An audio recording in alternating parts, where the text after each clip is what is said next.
Welcome back. Chapter 6. Before I get started, my allergies are acting up, so if I clear my throat, I apologize if it's too loud. I'm going to try to be mindful of that, okay? So, ready? Chapter 6. The vigil for Dylan and Addie was held at a town park, the most picturesque spot in Ludlow and its central point, the rest of the town fanning outward from its green interior. It was almost dark by the time Ryan and I arrived, and although we hung back on the edge of the crowd, whispers started almost immediately. I kept my head up, my eyes forward, but I wish Cassie hadn't had to work. I missed her larger-than-life presence pressed to my other side.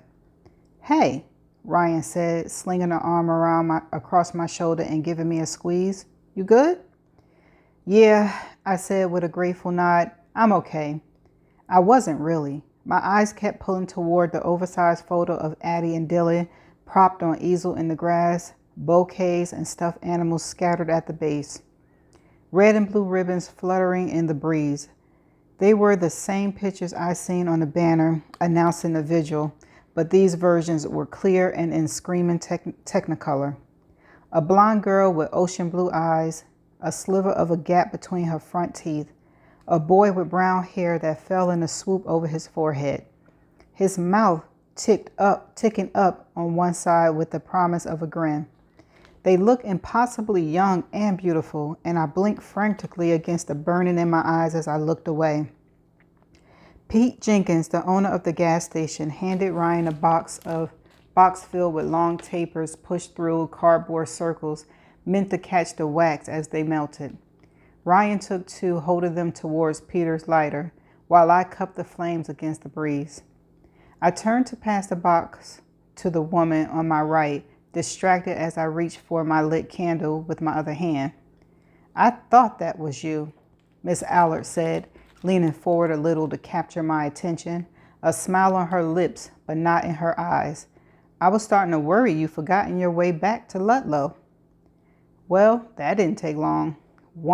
One quick sucker punch to my gut, she could tell herself later, had been only a joke, even as I still nursed the bruise she left behind. "Nope, I didn't forget," I said, working to keep my voice light. "How have you been?" "I've been all right," she said. "This has been hard." She gestured toward the crowd with her candle. "They were good kids, both of them." "Were they in your class?" Miss Allard was a staple of Ludlow High, patrolling the halls with a ruler in her hand that she whacked against lockers when kids were in danger of missing a bell. Her domain was honors English, and she had a love affair with Wuthering Heights, so intense that Eliza had been convinced she probably spent her free time writing Heathcliff erotica. The memory brought an inappropriate laugh bubbling up, and I swallowed it with a cough. I'd almost forgotten how funny Eliza could be sometimes, her humor always sneaking up on you. "Oh, I retired before Addie started high school," Miss Allard told me, her tone laced with another reminder about everything I'd missed by staying away so long. "And Dylan just moved here his sophomore year, but you know how it is in Ludlow. No one is a stranger." Excuse me. I turned back to Ryan, leaning into his side with a shiver. I was grateful I thought to throw on a sweater as I left the house. With darkness descending, the air had a bite. We were far enough from the center of the vigil that I only got the outlines of what was happening.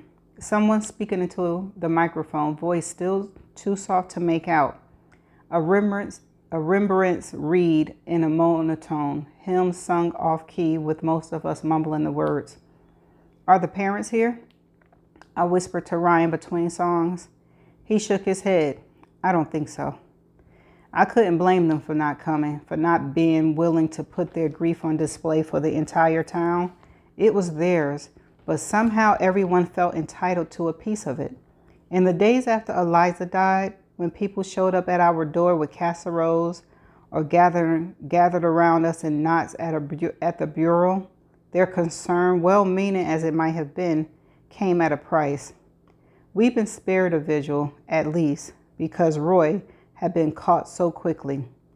Once he was behind bars, Everyone wanted to move on, not dwell in the horror. There'd only been a memorial held months after their funeral to dedicate the bench, and that had been painful enough. As the evening grew darker, faces glowing in a ring of candles, I let my gaze wander. Clumps of teenagers wearing red and blue t-shirts, arms around one another as they cried. Parents with drawn faces imagining their own children pictures on display. I saw Baker near the microphone, his gaze sweeping the crowd. Garrett was on the other side of the circle, his eyes ticking back and forth just like Baker's. And across from him, another deputy, body still and watchful. They weren't here as supportive members of the community mourning the dead, I realized suddenly. They were hunting, looking for what didn't belong. An overabundance of tears, a misplaced smile, a stare that lingered. Ice flowed along my limbs, pooling in my stomach.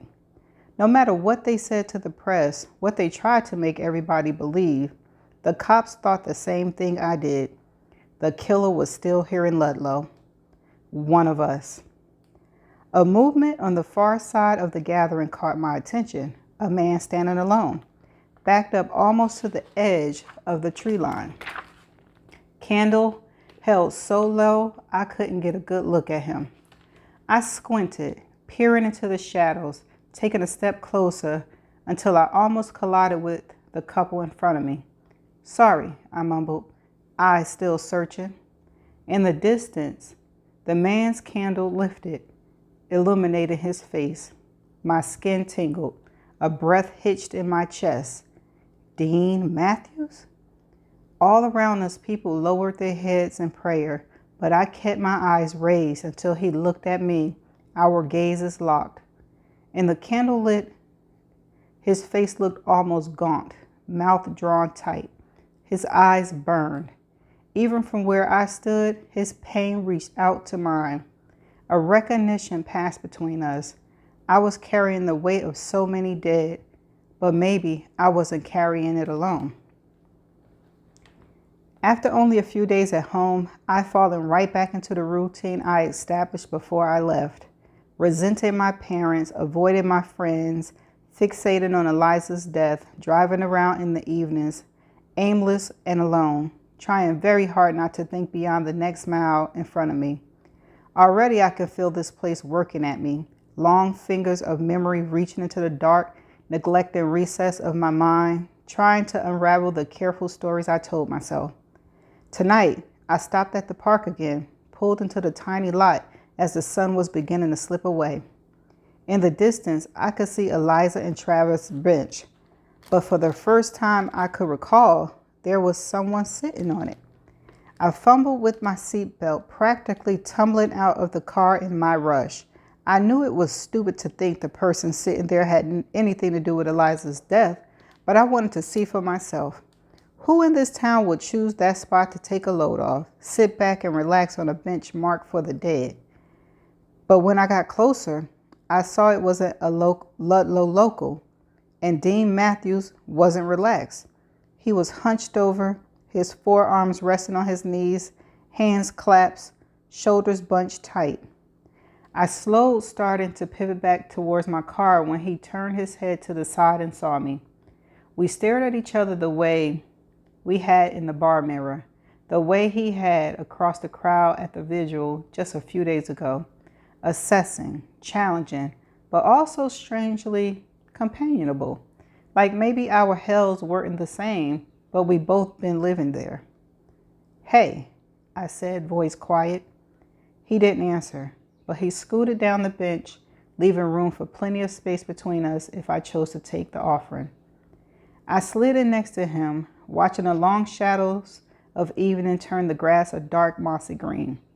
The crisp edges of fall nipped at my skin, and I pulled down the sleeves of my sweater, tucked my hands inside.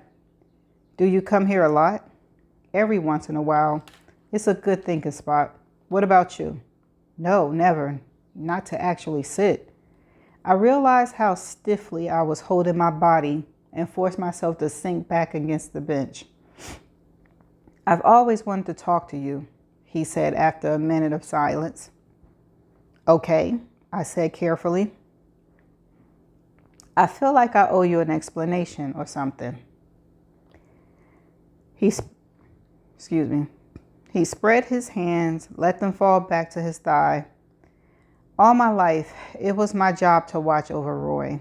Make sure he went to school, make sure he didn't get in fights, make sure he got to work on time.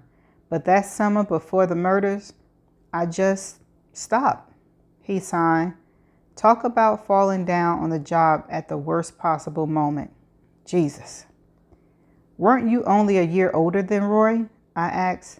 Why was any of that your responsibility? Our mom walked out when we were kids. Never called, never sent a card. She disappeared in search of her next high, her habit more important than we were. And my grandmother did her best, but we were a lot to handle. If I didn't try, there wasn't anyone else. I remember that from the sentencing phase of the trial, Roy's attorney arguing that his shitty childhood and absent mother had warped him, making him no longer responsible for his actions. Roy was acting weird before the murders, or weirder than usual, Dean continued, on edge. Some days happy, others angry and withdrawn. I should have paid more attention, done something. Dean was accusing himself of the very things I'd already convicted him of inside of my head. Here, finally, was my chance to rub salt in his wound, but I couldn't quite bring myself to do it. Somehow, his easy acceptance of blame made me less eager to dish out condemnation of my own. It was a neat party trick, and the cynical side of me wondered if he knew exactly what reaction he'd draw out of me with his sad eyes and hand-dog expression. What could you have done? You couldn't have watched him every second, I pointed out. I don't know. Pushed him harder about what was going on? Forced him to talk to me? Dean threw up a helpless hand, but I was tired, sick of worried about him, sick of my life. I know it doesn't help, but I wish all the time I could go back and do it differently. But we can't. He had no idea how many nights I'd lain awake, wishing for the exact same thing. Nope, he gave me a forced half smile. We can't. A fat goose waddled in front of us, inching our way in search of food, and Dean stuck out his foot to keep it from getting too close. I took the opportunity to really look at him, a little disconcerted by how much he actually had in common with his brother. Same sharp jaw and straight nose, blue eyes and dark brows. But Roy was forever a teenager in my mind, skin unblemished by the time and age. Dean's face told a very specific story of sun and wind and hard labor, fine lines and weathered brown skin. The years working away at him the same way they had at me. It was like sitting next to Roy, who'd gotten away with it instead of being executed, and something dark and heavy walking over my grave. Do you think they'll put a bench for Dylan and Addie right there? Dean pointed to the empty patch of grass to his left, pulling me out of my own head. Or track another plaque onto this one? I turned to glance at the plaque on the back of the bench. Dunning and Pratt, gone too soon. Generic would be an understatement. This makes them sound like a law firm. If they add 2 more last names, it'll really seal the deal. Dean laughed, his eyebrows shooting up. I'm guessing the engraved charge by the letter. He returned to his earlier position, bent forward, arms on knees, but his gaze was on me. It's weird, isn't it? I said. The new murders, after all this time. I knew what I was doing, poking around the edges of what I really wanted to say, hoping if I gave him an opening, he might walk through. Yeah, he said, it's weird. Doesn't feel random to me. The tiny hairs on my arm stood up. A chill tiptoed up my spine. What do you mean? I asked, while inside the little voice chanted, Please, please, please. He shrugged. It's why I come here, to think about Roy and what happened. He closed his eyes. You are not the person I should be talking to about this. We'd probably give the entire town of Ludlow a collective heart attack if they saw us sitting here together. I agreed. But I don't care. Not anymore. I wouldn't have asked if I didn't want an answer. And he was the one person I could ask, I realized. The one person to whom I didn't owe a single thing, who expected nothing from me. The one person in this entire town I couldn't hurt or disappoint. Okay then, he rubbed the back of his neck with one hand, opened his eyes. I know my brother killed your sister and Travis. Not a doubt in my mind. Hell, he told me he did it right to my face, and he was a terrible liar. I would have known if he was bullshitting me. Truth is, Roy was volatile and violent and capable of a lot of bad shit. But he was also unmotivated and definitely not the sharpest tool in the shed. He was the kind of guy who might get provoked into a fist fight and end it with a knife. Something like that wouldn't have surprised me. But sneaking up on two people he didn't even know, shooting them for fun, that wasn't Roy. If nothing else, it took too much effort. Roy reacted. He didn't act. Dean leaned back against the bench again. Does that make any sense at all? Yes, I said and paused, then took a chance. You don't think it was his idea, do you? No, but that could be my own wishful thinking. Maybe I want there to be another person to shoulder some of the blame. Maybe. I don't think he came up with it alone either, I said before Dean could talk himself out of his own conviction, before he could try to talk me out of mine. It was the first time in years I spoken these words out loud, and there was a relief in expressing them again. Which would mean, Dean said, holding my gaze, if there was someone else involved, then Dylan and Addie are probably part of it too. Yes, I said in a rush. I don't know how or why, but yes. He blew out a long breath. Is that what brought you back here? I'm in Ludlow because I felt like I had to be. Come back. Ever since Eliza's murder, it's like I've been waiting for the other shoe to drop. My whole life just paused. Sometimes my life since Eliza's death felt like a blank canvas, years sliding past with nothing of substance to mark them, just a pale, sad imitation of living that left no permanent imprint behind. There were times I could almost convince myself it was all in my head, but now, with the new murders, I trailed off. And Dean didn't need to say a word for me to know he understood. That what had happened here on chilly October night more than a decade ago followed him too. A specter he couldn't outrun.